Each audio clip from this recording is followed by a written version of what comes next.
ప్రియమైన భక్తులారా, గ్రామస్తులారా, సన్మాననీయులైన పెద్దలారా, మన నల్లగొండ గ్రామానికి ఆధ్యాత్మిక కిరీటం వంటిది.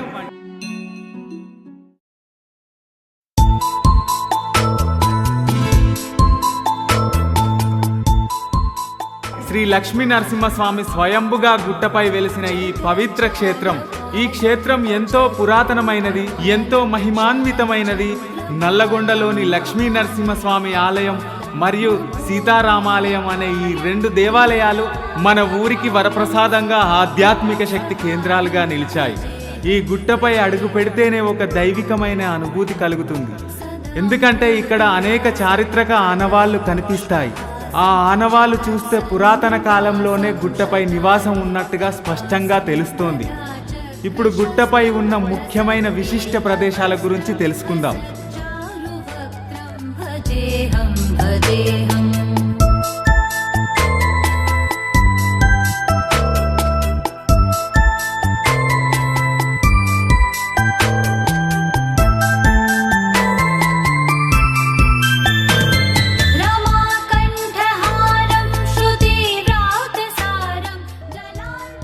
మొదటగా దేవుని పాదాల నుండి ప్రవహించే జలపాతం. ఈ జలపాతం కోనేరు నుండి ప్రారంభమై దేవుని పాదాలను కడుగుతూ కింది వరకు పవిత్ర జలధారలా ప్రవహిస్తుంది. ఇది భక్తులకు అత్యంత పవిత్రమైన తీర్థంగా భావించబడుతుంది.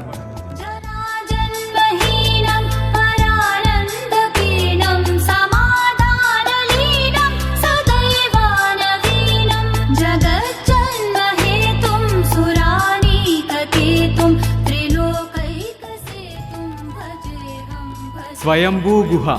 ఈ గుహలో నరసింహస్వామి స్వయంగా వెలిసిన విగ్రహం దర్శనమిస్తుంది.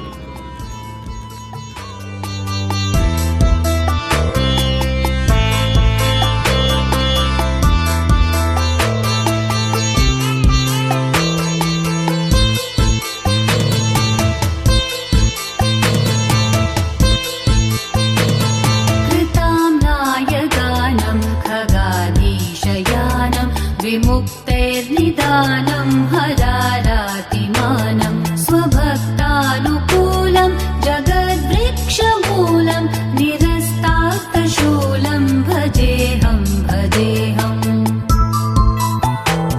సమస్తామరేషం. గండదీపం. బ్రహ్మోత్సవ సమయాలలో ఈ దీపం నిత్యం వెలుగుతూ దైవ కాంతిని ప్రసాదిస్తుంది. విముక్తాఖిలేహం సువైకుంఠగేహం భజేహం భజేహం.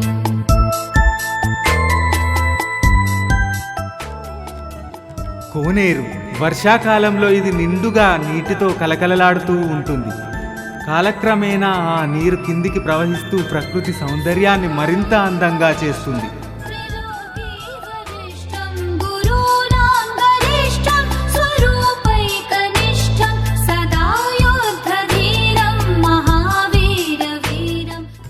గుట్ట చుట్టూ నిర్మించబడిన కోటగోడ. ఇది చారిత్రక వైభవానికి నిదర్శనంగా నిలుస్తోంది.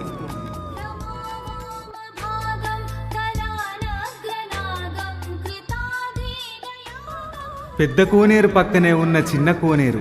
ఇవి రెండు అనుబంధంగా ఉండి క్షేత్రానికి ప్రత్యేకతను అందిస్తున్నాయి.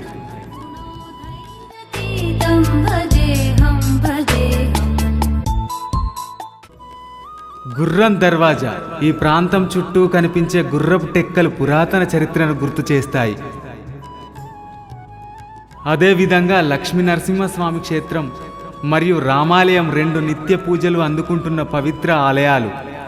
ఈ రెండు దేవాలయాలు ఎండోమెంట్స్ శాఖ ఆధ్వర్యంలో ఉన్నప్పటికీ నల్లగొండ గ్రామంలోని అన్ని కులాల వారి భాగస్వామ్యం ఇక్కడ కనిపిస్తుంది.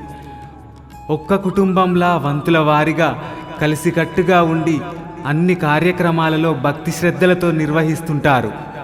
ఈ విధంగా గుట్టపై ఉన్న ప్రతి ప్రదేశం ఆధ్యాత్మికతతో పాటు చారిత్రక ప్రాధాన్యతను కూడా చాటుతోంది. ఇవన్నీ భక్తులను, సందర్శకులను ఆకర్షించే విశిష్టమైన దర్శనీయ స్థలాలు. మనందరం ఈ పవిత్ర క్షేత్రం మహిమను తెలుసుకొని పరిరక్షించి భవిష్యత్తు తరాలకు అందించాల్సిన బాధ్యత కలిగి ఉన్నాము. జై శ్రీ లక్ష్మీ నరసింహస్వామి.